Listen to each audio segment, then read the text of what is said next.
Hello दोस्तों, कैसे आप लोग। अभी हम सीखने वाले हैं माध्य, माध्यिका, बहुलक और परिसर। बिल्कुल आसान तरीका से माध्य, माध्यिका, बहुलक और परिसर सीखने वाले हैं। आप लोग बिल्कुल पूरी वीडियो को ध्यान से देखिए।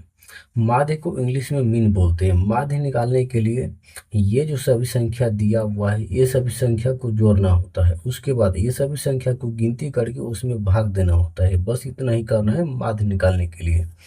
तो यहाँ पे हम माध्य का फॉर्मूला भी लिख सकते हैं। तो यहाँ पे लिखेंगे माध्य बराबर संख्याओं का योग, संख्याओं का योग बटे कुल संख्या।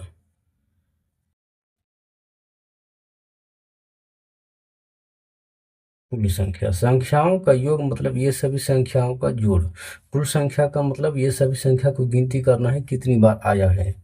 तो यहाँ पे हम सबसे पहले ये सभी संख्या को जोड़ते हैं।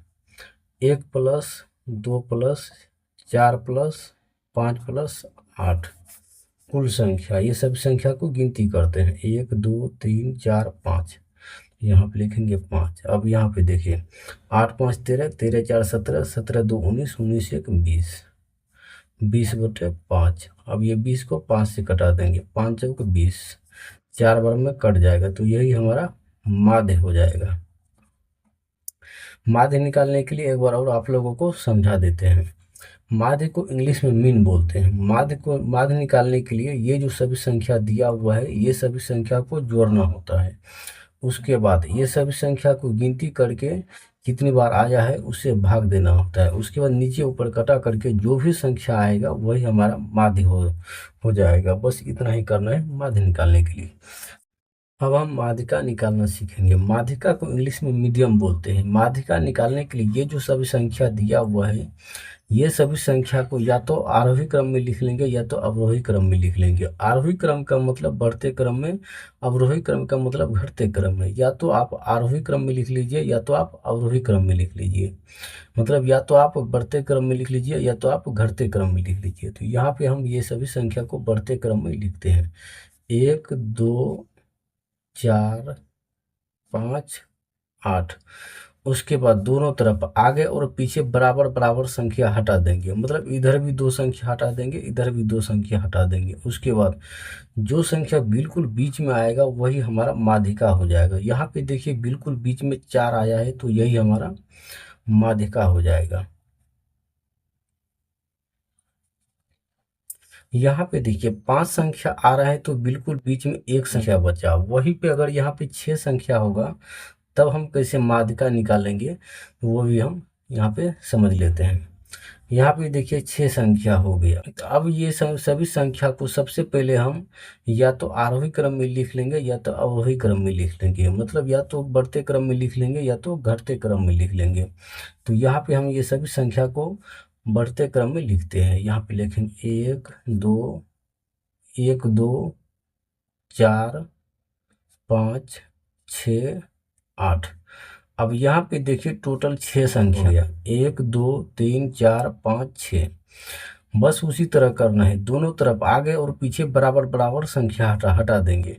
इधर भी 2 संख्या हटा देंगे, इधर भी 2 संख्या हटा देंगे। अब यहाँ पे देखिए बीच में 2 संख्या आ रहा है तो ये दोनों संख्या को जोड़ देंगे। 5 4 9। यहाँ पे 2 संख्या है तो 2 से भाग दे देंगे। अब 9 में 2 से भाग लगेगा तो 4.5 हो जाएगा। तो यही हमारा माध्यिका हो जाएगा। माध्यिका निकालने के लिए आप लोगों को अब हम बहुलक निकालना सीखेंगे। बहुलक निकालना बहुत आसान है। बहुलक को इंग्लिश में मोड बोलते हैं। बहुलक निकालने के लिए ये जो सभी संख्या दिया हुआ है इसमें ये देखना होता है कि कौन सी संख्या सबसे ज़्यादा बार दोहराया गया है। मतलब सबसे ज़्यादा बार कौन सा संख्या लिखा गया है वही हमारा बहुलक हो जाएगा। कहने का मतलब ये सभी संख्या में जो संख्या सबसे ज़्यादा बार लिखा होगा वही हमारा बहुलक हो जाएगा। तो सबसे पहले हम देखते हैं कि ये सभी संख्या में कौन सी संख्या सबसे ज़्यादा बार लिखा हुआ है। तो यहाँ पे देखिए 2, 1 2 2 2 बार लिखा हुआ है। 3 3 देखिए कितना बार लिखा हुआ है। 1 2 3 3 3 बार लिखा हुआ है। उसके बाद देखिए 5 एक ही बार लिखा हुआ है। तो यहाँ पे उसके बाद यहाँ पे देखिए 6 6 एक ही बार लिखा हुआ है। अब यहाँ पे देखिए कौन सी संख्या सबसे ज़्यादा बार लिखा हुआ है। यहाँ पे देखिए 3 सबसे ज़्यादा बार लिखा हुआ है, 3 3 बार लिखा हुआ है, तो यही हमारा बहुलक हो जाएगा। बस इतना ही करना है बहुलक निकालने के लिए, और कुछ नहीं करना है। ये जो सभी संख्या दिया हुआ है, ये सभी संख्या में ये देखना है कि कौन सी संख्या सबसे ज़्यादा बार आया है, तो वही हमारा बहुलक हो जाएगा। बस कुछ नहीं करना है। अब हम परिसर निकालना सीखेंगे। परिसर को इंग्लिश में रेंज बोलते हैं। परिसर निकालने के लिए भी बहुत आसान तरीका है। ये जो सभी संख्या दिया हुआ है, ये सभी संख्या में जो सबसे बड़ी संख्या है, सबसे बड़ी संख्या में सबसे छोटी संख्या को घटाना है। सबसे बड़ी संख्या में सबसे छोटी संख्या घटाने के बाद जो भी संख्या आएगा वही हमारा परिसर हो जाएगा। तो यहाँ पे हम लिखते हैं परिसर बराबर बड़ी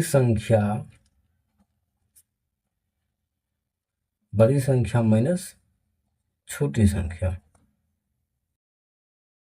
अब यहाँ पे देखिए सबसे बड़ी संख्या कौन सी है, सबसे बड़ी संख्या 8 है, तो यहाँ पे लिखेंगे 8। सबसे छोटी संख्या कौन सी है, 2 है, तो यहाँ पे 2 दे देंगे।